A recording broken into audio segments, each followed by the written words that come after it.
Pour la CFTC, c'est vrai que je viens depuis 11 ans maintenant à Inciosseta, aux entretiens d'Inciosseta. Et c'est un lieu où on peut échanger et tout se dire, tout dire, sans qu'il y ait pour autant de parti pris et sans pour autant qu'on puisse être jugé. Voilà, chacun peut porter la parole et amener sa pensée, voir ce qu'il pense de l'évolution du logement.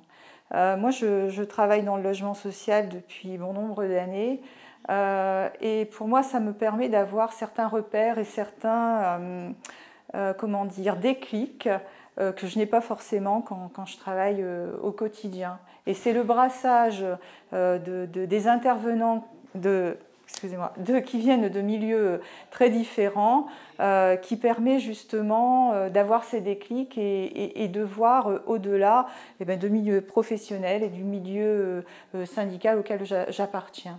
Par rapport à l'intervention cet après-midi, en début d'après-midi de Madame Ministre, je reste un peu sur ma faim, vraiment sur ma faim, et j'attendais, alors au regard peut-être aussi de ce qui s'est passé les années précédentes, des autres années, mais je m'attendais, et qui plus est par rapport à cette année 2020 qui est très particulière, par rapport au Covid, justement, des annonces un peu plus parlantes concernant le logement social, en l'occurrence.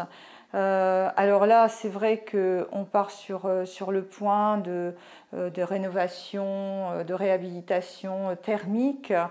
Certes, ça peut aider les locataires à diminuer leurs charges, mais sincèrement, je me demande concrètement comment on peut y arriver. Il n'y a pas eu vraiment d'annonce très précise. On n'est pas revenu sur le RLS, on n'est pas revenu sur, notamment si on parle des expulsions, où il y a eu un moratoire mais qui va se terminer, est-ce qu'il n'y a pas lieu de prolonger? Je m'attendais, alors certes, la ministre ne va pas voler la première au ministre qui va annoncer ça prochainement, je peux le comprendre, mais je pensais qu'on allait avoir des choses un peu plus précises qui allaient être dévoilées et qui sont attendues par le Français en général, qui plus est dans le monde du logement et du logement social dans lequel je travaille. Je n'ai pas senti vraiment l'impact de cette crise Covid et des changements qui auraient pu avoir lieu dans les orientations concernant le logement. Donc je vous le répète, je reste sur ma faim. J'espère que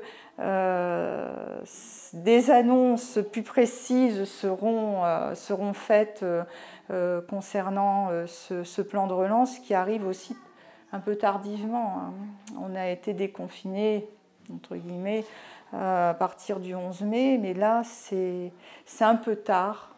Ces annonces qui semblent très pauvres, voilà, en ce qui peut être annoncé.